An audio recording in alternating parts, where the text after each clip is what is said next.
This is our first masterclass of 2025. Welcome, everyone. I'm Chris Heller, President of Movoto. We'll let people roll in a few minutes here. Hey, while we're waiting, it's always fun to see where everyone is joining us from. Look at that. James is the fastest. I'll put where I'm at.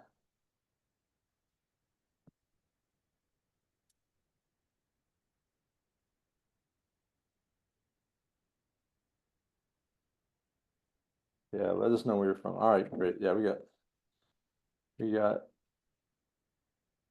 everyone all over the country.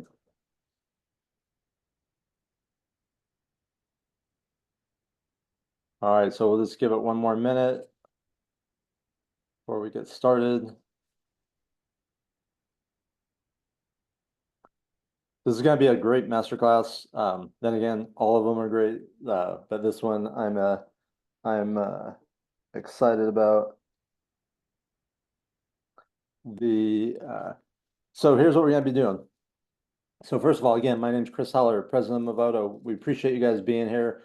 We know it's a Monday morning. It's early in 2025. So we know you took time out of your day to be here. We do these for one reason, to give back to you, right? To help our partners, to help the agents that we're in business with, and for those that we aren't in business with, just to provide value. Today we have a great guest, someone I've known a long time. 1991. 91. I was just gonna say 91. Okay. The class of 91. Yeah.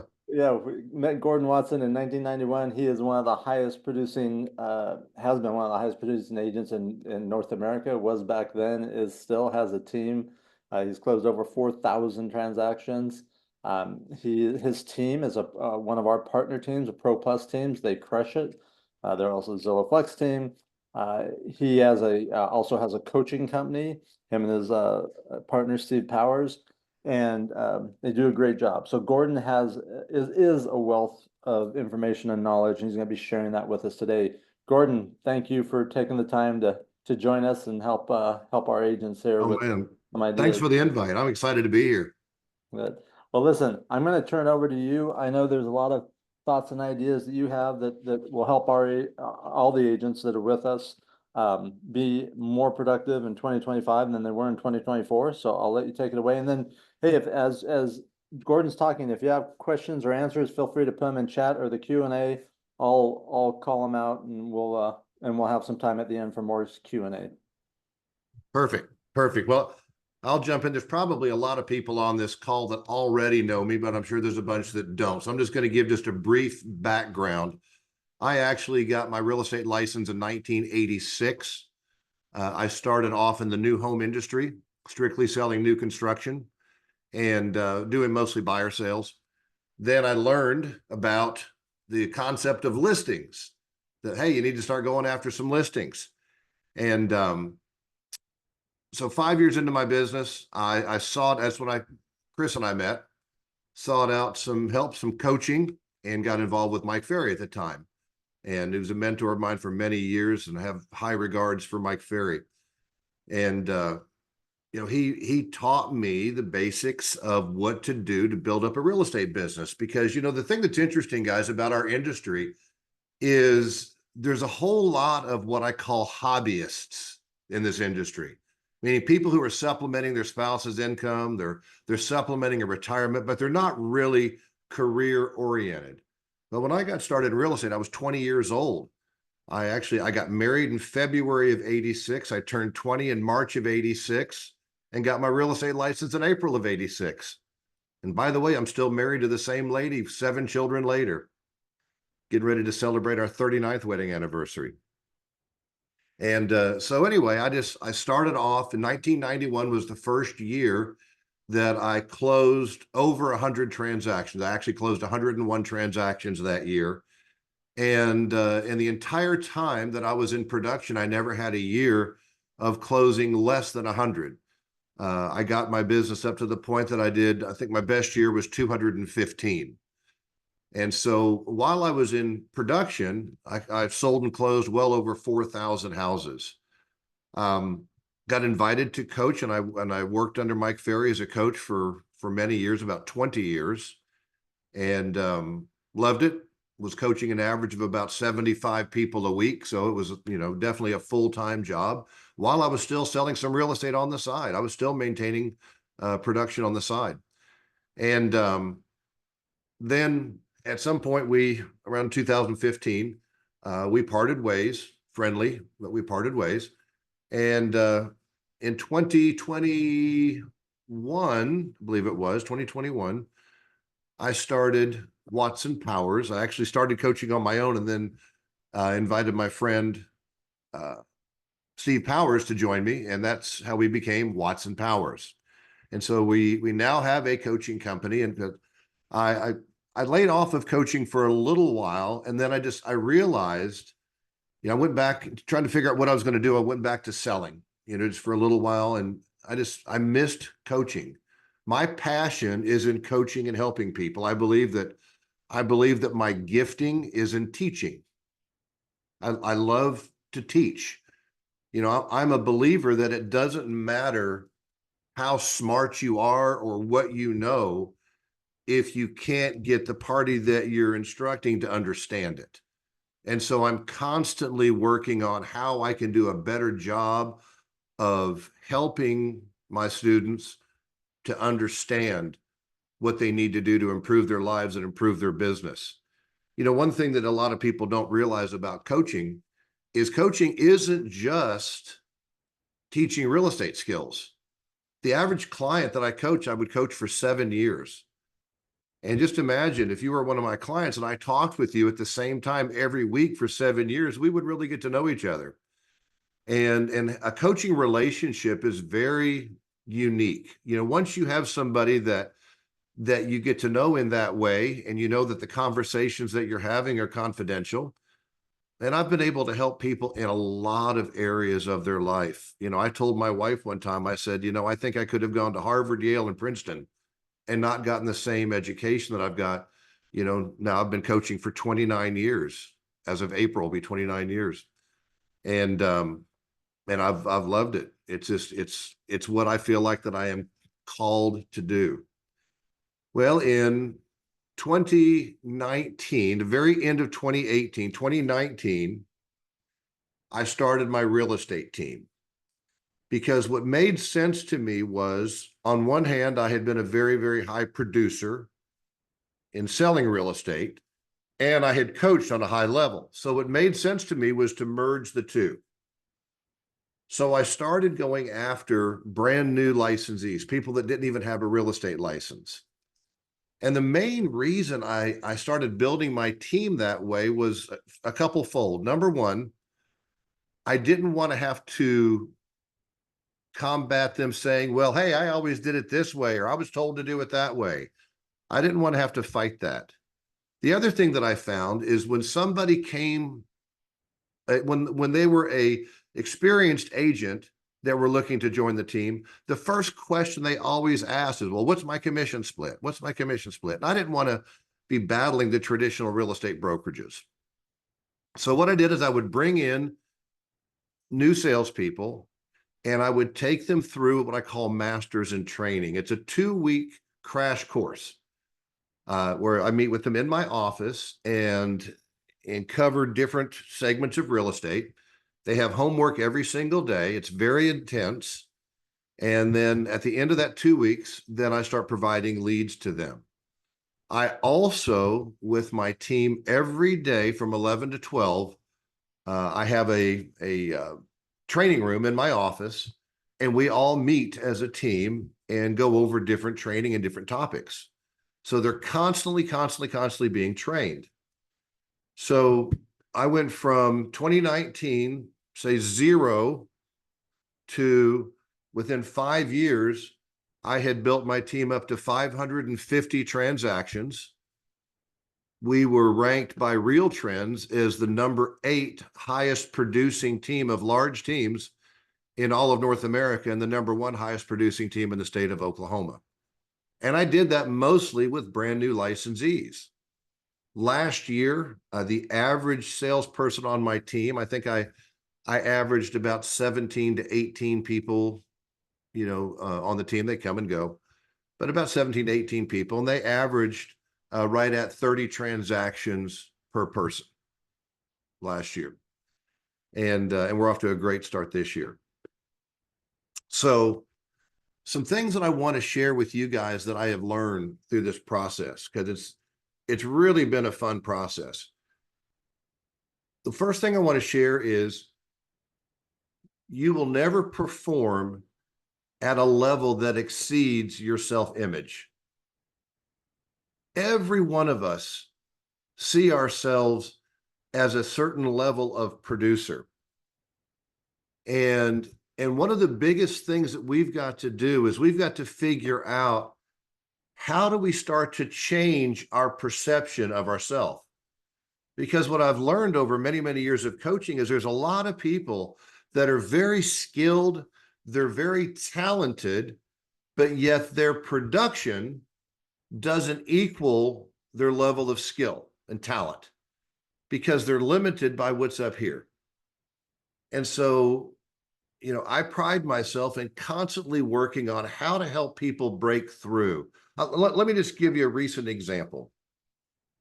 I have 2 people on my team that have struggled in this area, struggled in thinking bigger. And part of what I get to, you know, what I do and what I enjoy is really getting to know my salespeople, or getting ready, you know, really getting to know my coaching clients. Because I'm a believer that you coach the person, you coach the individual. You're not just giving, you know, sometimes obviously there's generic instruction that I'm giving, but it's important that you know your client, you know your salesperson, you know people on a personal level so that you can relate to them on a personal level. And so these 2 salespeople in particular, I have a lot of admiration and confidence in. They're just flat out struggling. And so I thought, what am I going to do to help them to expand their mindset? So Friday, normally they're in their prospecting starting at 8 o'clock on the sales floor. And I gathered them up and I said, hey guys, we're going on a field trip today. Going on a field trip. So I gathered them up and one other, my salespeople that have been doing very well. He's a young guy, 20 years old, just wrapping up his 5th sale for the month of January. Not bad for 20 years old. Okay. I brought him with me as well, because these other 2 are also in their 20s. And we loaded up and I took them to the BMW dealership. I happen to like BMWs and have a great salesman up there that sold me many cars and sold my children many cars.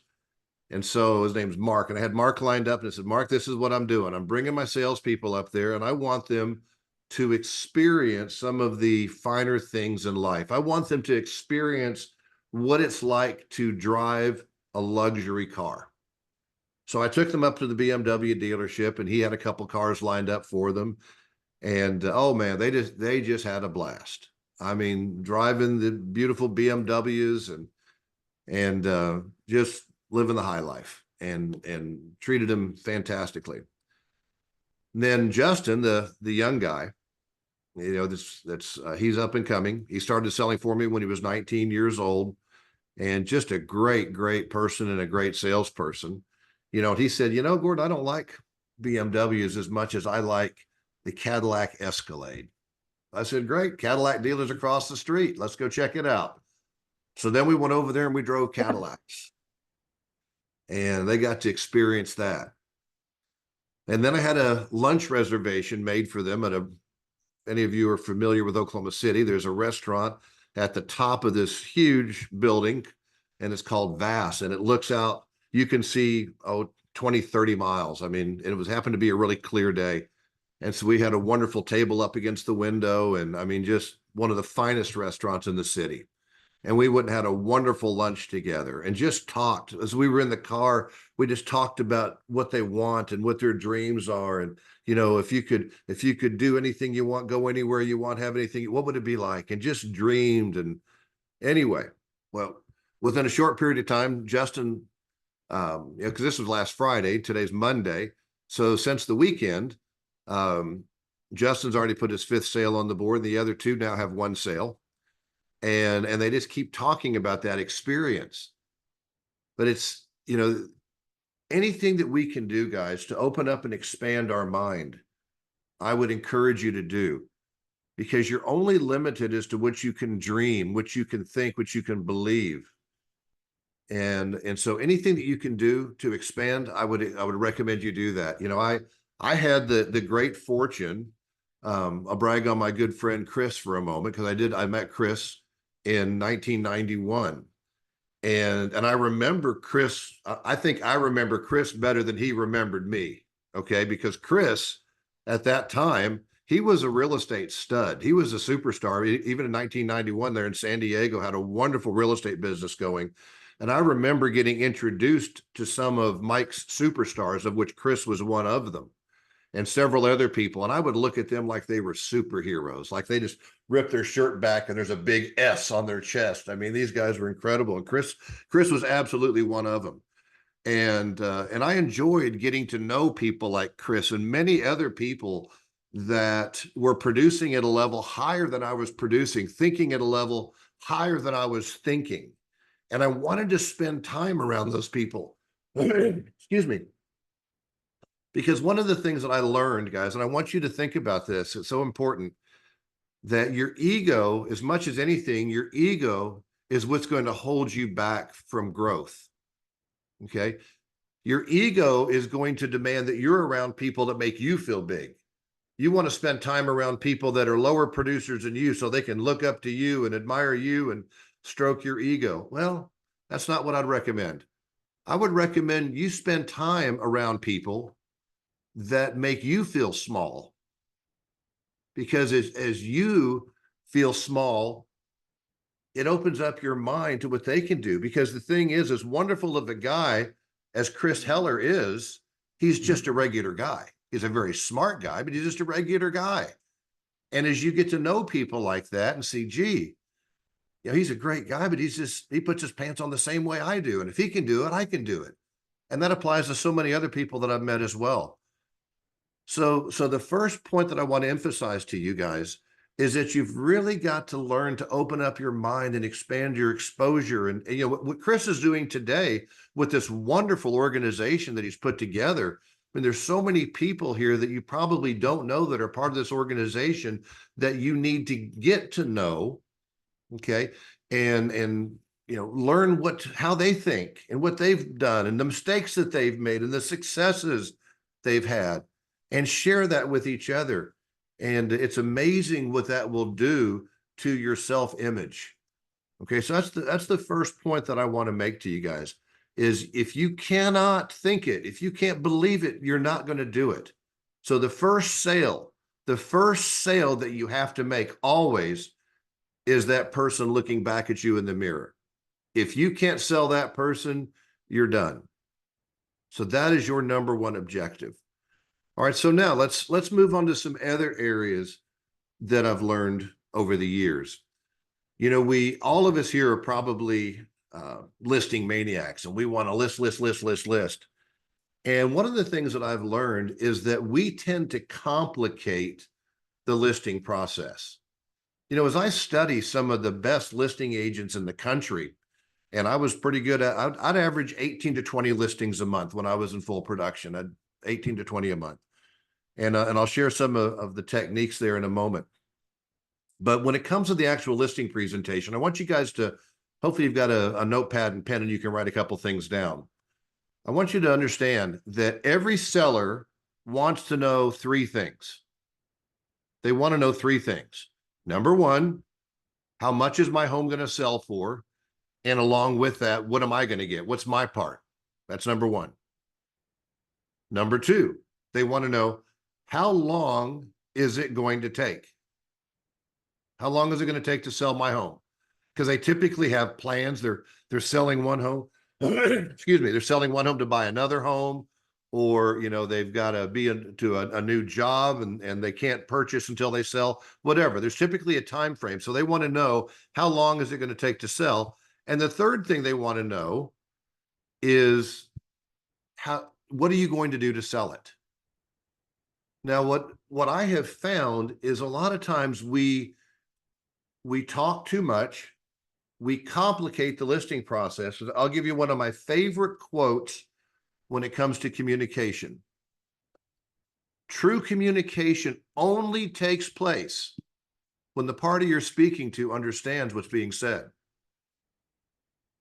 So it doesn't matter how fancy and pretty and stuff, all the stuff you've got. If you cannot communicate those 3 points effectively to a seller, you're probably not going to walk out with that listing. And the fact is, they don't know what to expect. They just want those questions answered. And if you can answer those questions clearly and concisely in such a way that they get it, then the listing process actually becomes pretty easy. Now, I also teach my salespeople of the things that you need to do prior to the listing presentation that makes that presentation even easier. Okay, so for example, whenever you set an appointment, you want to always pre-qualify that listing appointment. Every time you want to pre-qualify them. Then immediately after we pre-qualify and determine that that's a listing appointment that we want to go on, the next thing we've got to do is we've got to send out a confirmation. Now we do it by email. Some people do it by hand delivery. There's different ways to do it. We do it by email. We send out an email that confirms the date and time of the appointment. And it has our resume is listed on this email, as well as a link to all of our Zillow reviews, which we have a bunch of Zillow reviews that give us credibility. Okay. And so we send that out. Then we call back and we confirm the appointment. And when we confirm the appointment, we're confirming 3 things. Number 1, the date and time. Number 2, that they've received and reviewed that email, because if they haven't reviewed it, the appointment doesn't tend to go as good as if they have. So you want to make sure they've reviewed it. And then number 3, that all decision makers are going to be present. So we're confirming those things. Then when we show up on that listing presentation, I teach them that they need to package themselves in the right way. Okay, just like I'm packaged today. Now I know today is, getting to be one of those times where guys don't always wear ties and stuff like that, but still you've got to be thinking, if somebody's meeting you for the first time and they don't know anything about you other than how you physically present yourself, what conclusion are they going to jump to about you? So you want to make sure that you package yourself in the way that you dress, in the way that you groom yourself, in the way that you present yourself in such a way that makes a positive impression.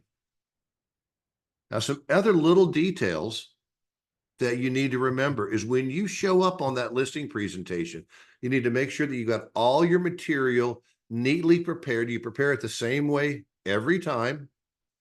And when you knock on the door or ring the doorbell and they answer the door, okay, I know this may sound nitpicky, but let me just tell you this from a body language standpoint, okay? What you want to do is whenever they open the door, you want to take a half a step backwards and you want to turn your shoulders slightly to the side like I am right now. Now, what that does from a body language standpoint, that takes yourself from a potentially threatening position to a non-threatening position.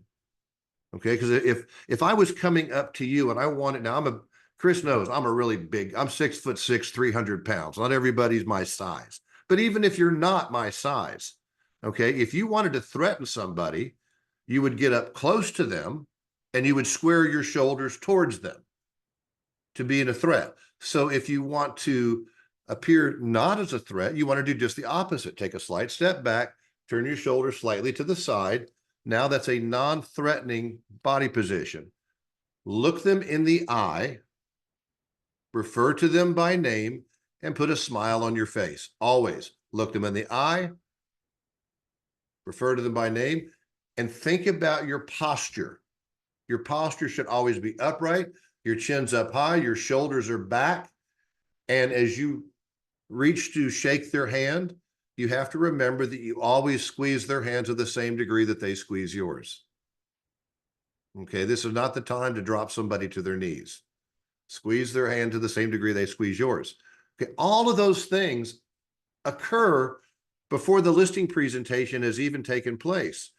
But if you do all of these things correctly up to this point, which require very little effort on your part, but if you do these things correctly up to this point, your chances of getting that listing just got way easier. You come in and you communicate. Now, what we do with my team, especially my team, like consisting mostly of brand new agents, we list about 80% of the listing appointments that we go out on. Okay. And that's a pretty good percentage. If you guys are doing much more than 80%, you're probably not going out on enough appointments and taking enough risks. Okay. So give that some thought. But we list about 80% of the listing appointments we go out on. But what we do is we have a visual presentation. It's a PowerPoint slideshow. And I've created that slideshow for every one of my salespeople. Because what we've learned is 80% of the world is visual. Now, does it have to be a computer slideshow? No, it doesn't have to be. You may have a paper show, whatever. But the thing is, you got to remember, most people are visual. They want to see things. So my listing presentation is a slideshow that I teach my salespeople. And it communicates the points very clearly. Even if they're not real eloquent with what they say, the slide itself communicates the point well. So by the time they get through that, cover the market analysis of the home, by that point, the listing is 90% taken. Okay, so I want you guys to give that some thought. Don't complicate the listing process, because taking listings doesn't have to be complicated unless you make it complicated. I really think the biggest challenge that people have today, Chris, is when they look at the average, the average sales price in North America is right now running about $450,000. Okay. That means the average commission, is between $10,000 and $15,000 right now. That's way up from what it was pre-COVID. And so when we look at how much money we can make to go out and list and sell a house, it's like, wow.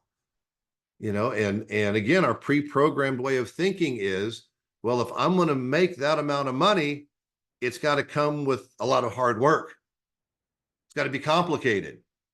And so I'm going to give them a big song and dance to feel like I've earned that money. When in fact, the simpler that you make it and the more effectively you communicate those 3 points, the more likely you're going to be to get that listing and that commission. Okay. So I want you guys to give that some thought. So some of the other things that I've learned. Okay. Many of us are looking for the easy way to grow your production.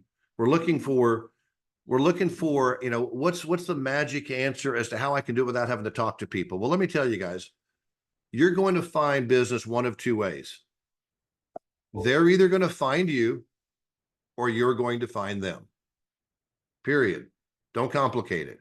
They're going to find you or you're going to find them. Now, most of you don't have enough people finding you to do the amount of business that you want. So you've got to figure out how to find them. Now you are so blessed to be in the real estate market and the times that we're in right now, because it's way easier. It's way easier. There's so many other methods available to you now that weren't available when Chris and I started in real estate. Okay. I like to laugh about the fact that I have a marketing degree, which is true. I have a bachelor's in marketing. The only problem is when I got my degree, the internet had just been invented. Okay. So a lot of the modern marketing techniques didn't teach back then, but now it's so easy to reach out and connect with people, through obviously social media. If you guys don't know social media, you really need to study social media and how to use social media to your advantage. It's free. One of my favorite quotes regarding social media is from Elon Musk. He says, give me 90 days on social media and I can have the world see me however I want them to see me. Okay. Learn how to use social media. Don't hesitate to pick up the telephone. Still, voice to voice is the most effective way that you're going to communicate with people. Texting still works. My salespeople, they'll call, they'll text, email still works. But you've got to understand that the secret to success, guys, the secret to success is pure hard work.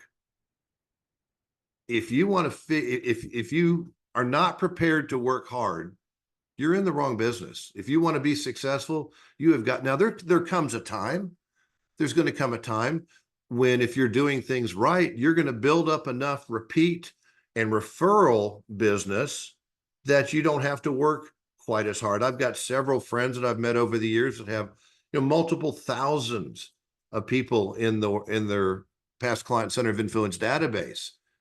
And now the business starts to become a lot easier to do a high production because of that, but it takes time to get there. And you've got to know the right systems, methods to communicate with those people, stay in touch with them. Because something I want you to remember, if I was to call out the name of somebody that you know, this is the way that our mind works. If I called out the name of somebody that you know, you would immediately associate them with something, because that's how we remember it. Again, if somebody called out the name Chris Heller, well, I know Chris from real estate. Chris is the top San Diego agent. Now, Chris also happens to be a father and a husband and a friend and a brother, and plays so many other different roles, but that's how I associate him. So when you think of different people, you may say, hey, that's my next door neighbor. Oh, that's the guy that I graduated high school with. Oh, that's the person in my Sunday school class. Whatever. That's how we associate people. Our job when it comes to branding ourselves and getting the public to think of us the way we want is we have to get them to associate us with real estate. We've got to get them to associate us with real estate. It's a difference in them knowing that you're in real estate versus associating you with real estate. That's what we've got to work on, so that when those referral opportunities come along, whenever somebody runs across a coworker that's getting ready to be transferred or moving out of state, you want them to immediately think to refer you. Or, how many times has it happened to you guys? I know it's happened to me, that people that I would consider close friends did business with somebody else. And rarely was it ever malicious. They just didn't think about me. And whose fault is that? It's my fault. I've got to get the people that I know to associate me with real estate. And so we do this through phone calls, through text, through social media, through email, through direct mail, postcard, personal visits, all sorts of ways. But the more people that you can get to associate you with real estate, the more business ultimately is going to come your way. But you've got to do it systematically by design over time. It takes the average consumer 7 times of having seen the same commercial before they can recall having seen the commercial for the first time. So to think that just because you told somebody, hey, if you need to buy or sell a house, call me, I'm in real estate, 5 minutes later, they're going to totally forget that conversation. That's just the way we are. So it's reinforce. If you think about, like, if Cadillac comes out with a new model, you're going to see that commercial over and over and over again. Sometimes you even see the same commercial back to back. And they continue to advertise that product over and over and over again to get it implanted into your mind. And then after a certain period of time, they cut back to what they call maintenance. So that commercial is not being run nearly as often. It's just being run randomly to reinforce the thought that they planted in your mind to begin with. Okay. So we've got to do the same thing. We've got to figure out, how do we get as many people as possible to actually associate us with real estate? Okay. This is one of the things that Steve and I coach in our coaching program. And Chris is an expert in this area. I mean, he's created an incredible database of people. And other people I'm sure that are part of this program are familiar with it as well. But this is an area that you really owe it to yourself to build and master in your business, especially if you intend to do real estate long term, because otherwise you're going to be working too hard for your business.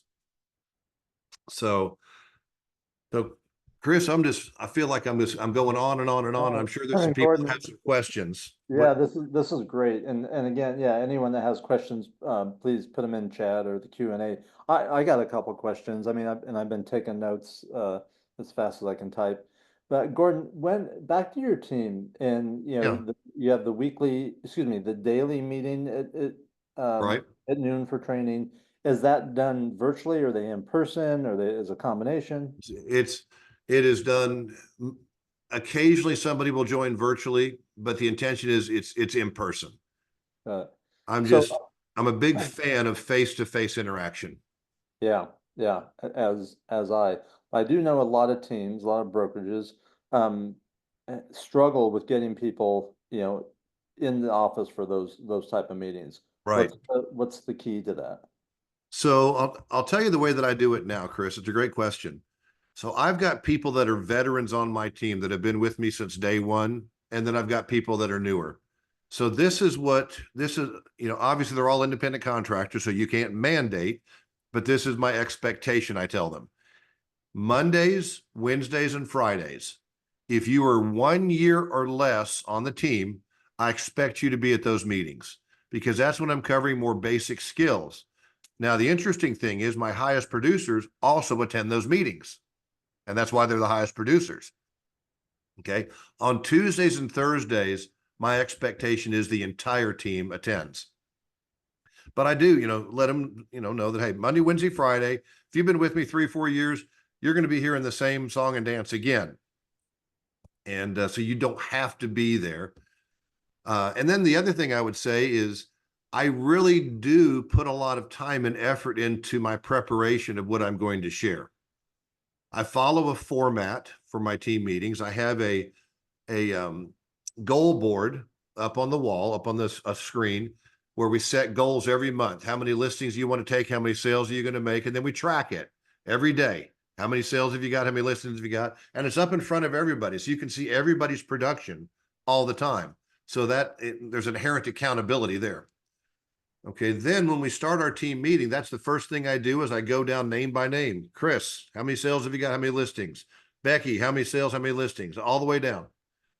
Then second step is open it up for questions or challenges. What questions you guys have? What challenges are you dealing with that I can help you with? Sometimes that's the rest of the meeting. Sometimes there's enough of an issue that we need to address that takes up the rest of our time. And then the third thing is that I'll go into what I've prepared for them. But you want to make sure that what you've prepared has got some meat to it, that they really walk out feeling like they've learned something. So Yeah, I think look, what I hear you saying more than anything is you can't expect anything from them that you don't do yourself. So if you want right, them to be prepared, you have to be prepared. absolutely. If you want them to use visuals in the listing presentation, you need to use visuals in your meetings. Like Right. they watch what you do and maybe with more intensity than they listen to what you say. Right. And I think that's what you demonstrate. There's a question, I just lost it. Oh, Colleen asked, what do you do and what do you teach your team to do to pre-qualify your listing appointments, and what does that pre-qualification look like? So we've got a script, that we use. And most of the pre-qualification questions are pretty standard across the board. I teach them that we always transition from setting the appointment to the pre-qualification script by showing the benefit. Okay, showing the benefit. In other words, What do you mean by that, or what does that look like? yeah. So why should you stay on the phone and talk with me longer? So we transition by saying, just so I can be prepared, would you mind if I asked you a couple other quick questions? Yeah, that's the key, that script, just so I can be prepared, right? That lets them know that you're not just, interrogating them or being nosy. You're trying to do your job. And you're treating them with respect. Because if I'm going to meet with you and you're going to give me your time, I want to make sure that I'm prepared. And then I'll jump right into, the motivation, now if we've just covered that, then I'm not going to ask it again. Okay. But we're just going to go right through just the basic pre-qualification questions that are pretty standard on all scripts. Now, and by the way, Gordon's business partner, Steve, put his email in the chat. If you have questions or want to get any information, more detailed information on anything Gordon's mentioned, you can contact them for that, for sure. On this topic of pre-qual, I've seen agents sort of think about it and use it two different ways. One is to be informed, so they know what they're walking into. Mhm. The other is they think they need to start to handle some of those things that they discover during the pre-qual with the consumer on the phone. Yeah, What's your thoughts on that? that's a great question. So one of the things that I teach is if you're pre-qualifying effectively, if you have gone through your script, if you've asked great questions, if you've been a good listener, you should be able to rate the motivation of that person, say on a scale from 1 to 10. Okay. Now, let's just say that this person is a 5. If I see them as a 5, I don't see them as really that highly motivated. And then some of the things that they say, like an obvious question, what's your commission? Okay. Do I ever address that on the pre-qualification call? Yes. If their motivation is really marginal, then I'm just going to tell them right up front, kind of in hopes that they're going to cancel the appointment.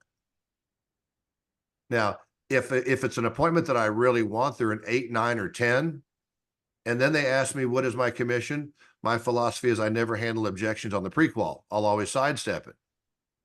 Okay, and handle it face to face because it's so much easier to say no over the phone than face to face. So it kind of depends upon how badly do I want that appointment. Yeah, I think that's a great way to think about it. I've always operated with the belief that you don't handle objections over the phone, you handle them face to face. Most of the time, that's absolutely right. And that goes, so that transitioned to another question I have, which is, your team is one of our Pro Plus teams, and you guys are Yes. very successful and doing a great job. With that initial conversation, when the agents, and whether the lead's coming from Movoto or, Realtor, Zillow, internet, your website, wherever, what do you teach your agents on that initial call? Like, what's their philosophy? What's their goal? So the first thing you're doing is going for the appointment. Okay. In most cases, there's a specific house that they're showing some interest in. And so, I understand you're interested in taking a look at 123 Easy Street. When would you like to see it? Book the appointment. Once you've got the appointment, now it's yours to keep or it's yours to give back. I'll tell you something else I've learned here recently, Chris. I have been teaching my salespeople a script that I can assure you is very rarely taught. And that script is how to give an appointment back. Because a lot of people, they don't know, once they got an appointment, they don't know what to say to get out of the appointment. So they wind up going on an appointment that they really don't want to go on because they didn't know how to get out of it. Yeah. And so I've taught them what to say to get out of that appointment. But once you've got the appointment, then it's yours, either keep it or give it back. And so then if, let's just say we do, we have a lot of a lot of my salespeople make a lot of buyer sales. And so then I'll teach them, the next question that they ask is, if this home that we're getting ready to take a look at meets your expectations, do you plan to submit an offer? I love that question because they're either going to say yes, which obviously is what we want to hear. They're going to say, I'm not sure yet, in which case we're going to ask what would determine whether you did or didn't. Or they're going to say no, in which case we're going to say, may I ask why? Yep. Right. Yep. So we set the appointment and then we'll ask a few questions because I don't, unless I've got brand new salespeople that I just want to get out on some appointments so they kind of see the process. I don't want them to go out on unqualified appointments because that's one of the quickest ways to get people discouraged is when they just feel like they're just wasting time. Yeah. Yep. Agree. Allie asked a question. This is kind of a specific situation, but we'll ask it anyways. If you have a seller that was referred by a neighbor and they want to list, but they want to remain private and treat it more like a pocket listing, what's the best way to handle that? Like we've all had that situation before. Yeah, absolutely. So now this comes back to the topic of persuasion. Okay, so Chris, let's just say that you and I are on opposing sides of an issue. We don't agree with one another. Okay, I can come at you one of two ways. I can say you're wrong and I'm right. Do what I say. Well, nobody responds to that. And you would think, well, Gordon, that's ridiculous. I would never do that. That's actually the technique most people use. Okay, they just don't say it that way, that harshly, but that's what they're implying. The other way to do it is to offer new information, or as I said a moment ago, show them the benefit. What's the benefit to doing what it is that I'm suggesting that you do? So in this case, hey, I want to keep it private. I don't want anybody to know that my home is on the market. The first thing that we do is we give approval. We never just buck them. We give approval. Hey, I can understand. As a matter of fact, I get that question or that situation comes up a lot. And let me ask you, how important is it to you that you get a top dollar price for your home? Well, yeah. I mean, we want to get a top dollar price. Well, one of the methods of doing that is making as many people aware that your home is for sale as possible. And the sign is one of the best ways we do that, because most people, they know what area they want to live in, and they tend to drive the streets and not drive those neighborhoods to see when something's coming on the market. And so by not having a sign out in front, which we can absolutely do, Chris, we don't have to put a sign. However, I just want you to realize that it's going to make it a lot harder to get the house sold as quick and for as high of a price. So what would you like for us to do? Yeah, and really what you're doing is you're asking questions that causes that consumer to get below the surface, right? They have this surface level concern or desire, I want it to be private, or I don't want Right, the whole world to know. And then right. you're asking questions that cause them to go, well, I guess you're right. Like, how would people know if how am I gonna get top dollar, right? So just continue to ask those questions, the answers to which gets them one step closer to where you want them to go. Yeah. Uh, Yeah. the other Ultimately, great, people are going to do whatever it is they want to do. What you've got to show them is why it's to their benefit to do what it is you want them to do. yeah, yeah. I always used to say you could get a seller to stand on their head every day in their front yard for an hour a day if they were convinced that was going to help them sell their house or get more money. Right. The couple other questions in here. What's the, I'm going to paraphrase this question. So now that buyer agreements are required, buyer rep agreements or buyer broker agreements, what's the conversation? What's the process? How do you teach your agents to get those? So there's a couple, I wish I'd anticipated that question. We've created a trifold pamphlet, number one, that they have with them that shows our services and the process that we follow to help a buyer. Okay. We take the buyer broker agreements with us. We ask them to sign it. We really don't have any trouble. As a matter of fact, this whole new law, I'm convinced, has made us money. Yeah. Is because it is so much easier. When somebody says, hey, I don't want to sign that. Hey, I understand completely. The challenge I've got is it's a federal law. If I show you a house without having this signed, I can be fined $2,500 per house I show you. Okay, well, all right, then but I don't want to sign it for 6. We can do it for one day. We can do it for one house. But I have them take it with them and they will sign it before they go into the house. Some people will say, well, what, do you not send it to them in advance? No, we don't, because again, it's too easy to say no. Yeah. I wait till we get there and now here's the house ready to show. All you have to do is sign this form. Yeah. Great.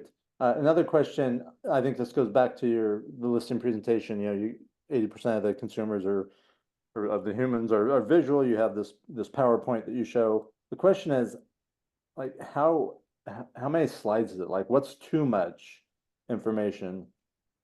And Yeah, versus I mean, right enough? again, the more information that you give somebody, the harder it is for them to make a decision. So you've got to make sure that you communicate your point effectively without over communicating it, I guess is what I would say. So I'm going to guess my slideshow probably has 8 or 10 slides to it. Okay. And I'm sorry, what was the rest of that question? That was it, like how much is too much? And then it says, in addition to the CMA, like, what else what else is included in that? Like what type of things are, That's a great question. So on, there's only a certain number of MLS data providers around the country. Ours is Matrix. A lot of people probably have Matrix. And one of the choices on Matrix is the CMA Wizard. And the CMA Wizard gives you all sorts of charts and graphs and all that. I absolutely am against that because again, it's over communicating. Okay. You don't, if you give too much information, people are going to get locked up. And what are they going to want to do? Well, let me think about it. What I teach them is when we do the CMA, we then do a one-line summary, which almost everybody has that feature on their MLS. It's a one-line summary. And then we do a 3-up. So 3 to a page, there's 3 columns, 1 house per column. So, and then we print a copy for every participant, the agent, and if there's a husband and wife, then we have a total of 3 copies. Everybody's got a copy that we distribute. 95% of the time, we never make it past the spreadsheet. We always show them, hey, in case you want to know more information about these homes, I have them with me. So I'm prepared. But rarely do you ever visit that. It's almost always, let's look at what the spreadsheet, these homes are actively for sale. This one's pending. These 3 are sold and closed. And we just cover that material. So again, we keep it simple because it's all about communicating a point clearly and effectively. And the more that we complicate it with charts and graphs and all this, the harder it is for the average person to grasp the information. yeah, yep. What,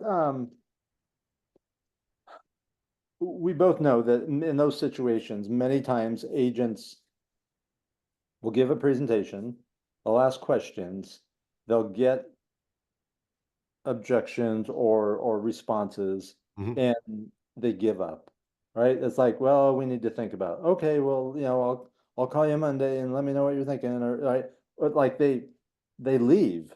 Right. And that's something that's always hard for me because that's like the opposite of what I did. Like my mindset when I was walking in was, I'm not leaving. Like Yes. I'm going to stay here till I get it. Right. But what I haven't figured out how to help agents with that or solve that. But what do you do with your agents on that topic? We practice a lot. I mean, as we all know, there's only a few objections that you get. Okay. And the better that you're prepared to handle those, the easier it is. It's a mindset. Okay. Yeah. I'm like you. I tell you, as as arrogant as this is going to sound, my favorite listing presentation is when they say, I just want you to know, I'm not signing anything tonight. It's like, now it's on. Yeah. Okay. Yeah. I think what you said is right though. It's practice builds confidence, practice builds competence, Mhm. and the more prepared you are, the easier it is to face those things. Yeah, And I don't just teach them what to say. I also teach them how to say it. There's a pattern when you handle an objection, because when somebody brings up an objection, they're expecting you to immediately push back.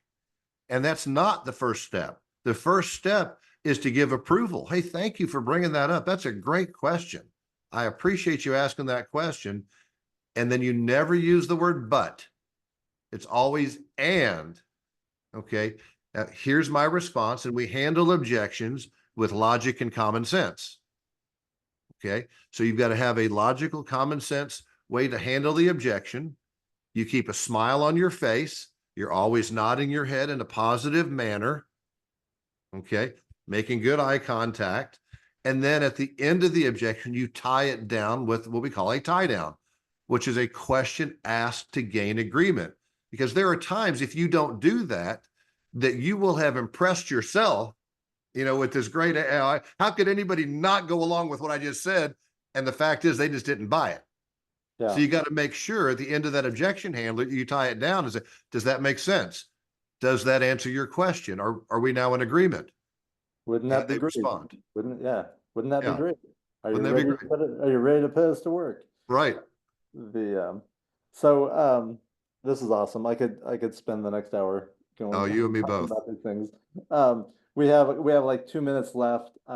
Gordon, first of all, thank you for taking the time out of your busy schedule to share with our group. If someone wants to get a hold of you, they have questions for you, they have a referral for Oklahoma City, what's the best way for them to reach you? So I'll give you first of all my email address, just Gordon with 2 O's, Gordon, and then just use Watson Powers at watsonpowers.com.